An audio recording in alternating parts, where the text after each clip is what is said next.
Kate. Good morning. I'm going to start with a sector that we don't talk about a great deal, the banana industry. It's very dear to our hearts here on the morning programme. We're all scoffing bananas constantly. And there is going to be a new top banana, businessly speaking, with a transatlantic merger. Yeah, the US-based Chiquita, as in Chiquita Banana, is buying Europe's largest distributor, Fifes, for $526 million. Goodness. Now, if that price tag seems bananas to you, as it did to me at first, think about this. The global banana industry is worth about $7 billion. The newly created Chiquita Fifes is expected to take in around $4.6 billion each year, becoming the world's largest distributor of that popular breakfast food. Now, the chief executive of Chiquita says bananas are the most important food in the world, for him at least. They are the lowest priced food that offers the highest nutritional value and are number one in the kitchen. That is true. In the U.S., at least, the Department of Agriculture says the average American eats around 10 pounds, that's about 5 kilos of bananas each year. That's more than any other fruit, including apples. And this merger also has a very, very practical side. The new company will be based in Ireland, which is where Fifes is headquartered. It's also where there are a lot of very, very low corporate tax rates. So I bet Dublin never thought it would be home to the next banana empire. No, probably not growing many bananas in Dublin. I don't think so. I think it's going to be more the financial aspect of things taking place there. Interesting news on the banana front. We're going to move on to some more sobering issues now, though. News of some much-needed economic aid for Ukraine. Yeah, the World Bank has announced that it'll be giving at least $3 million in assistance to support economic reforms and development by the new government in Kiev. Now, for the moment, the International Monetary Fund has been taking the lead on that international aid front. Last week, its team on the ground said that it was impressed by the new leader's determination and said it stood ready to help. The U.S. has already offered $1 billion in loan guarantees, and the EU at least $11 billion. European officials meeting in Strasbourg this Monday said they'll need guarantees about how that money is going to be spent. Blank check. It is a demonstration of our strong support for Ukraine in its current difficulties, but the support is not without an element of conditionality and some degree of rigor to make sure that this money will be used in the best way possible. Okay. We're going to take a quick look at the markets now. Monday was a pretty bad day around the world as investors took in some weak economic data from both Japan and China. Asian markets seem to be recovering for a little bit today, at least, after sliding nearly 3% on Monday. The Shanghai Composite has made a bit of a comeback, although it has slipped back into the red there. The Nikkei also holding steady, as Japan's central bank said it wouldn't be making any changes to its monetary stimulus, but slightly downgrading its outlook for exports. Okay, we're going to come right back here to France now, talking mobile phones. This is a news story we've been covering for the past few days. There are concerns that the proposed sale of the mobile phone provider SFR could make price plans go up for people here in France, ordinary customers. Exactly. With 4 major operators at the moment, France offers some of the cheapest mobile plans in the world.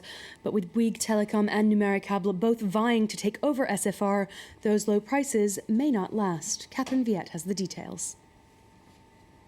The French know their mobile plans by heart.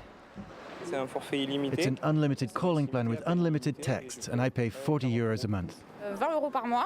It's €20 a month with unlimited texts and calls and up to 2 gigs of internet. With the ongoing price war between the 4 major operators, subscribers have seen their plans' costs drop. What did you pay before? I paid €72 per month. And now? With the same operator a year ago, I was offered a €25 a month plan. Between 2010 and 2012, the price of mobile plans has steadily decreased, with an 11.4% drop in the last month of the year. That's mainly been due to Free, a new low-cost operator that entered the market in 2012.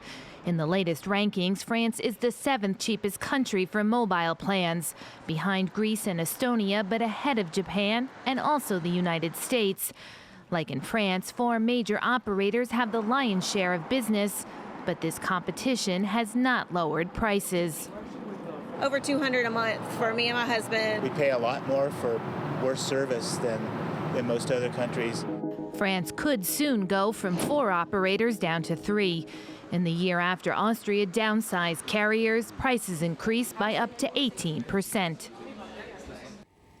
Okay, we're going to take a look at some of the day's other top business headlines, Kate, starting with a save of sorts for Mt. Gox. Yeah, the troubled Bitcoin exchange has been granted bankruptcy protection this Monday by a court in Texas. That gives the Tokyo-based firm temporary reprieve against 2 lawsuits that allege fraud. Mt. Gox collapsed last month after losing $473 million worth of customers' bitcoins to what it says was an online hacker. McDonald's reported a 1.4% drop in U.S. sales for the month of February and a 2.6% dip in the Middle East, Africa, and Asia.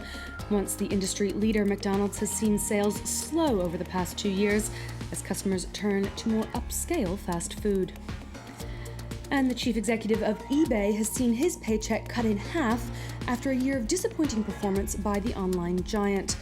John Donahoe was paid just under $14 million in 2013, down from nearly $30 million a year earlier.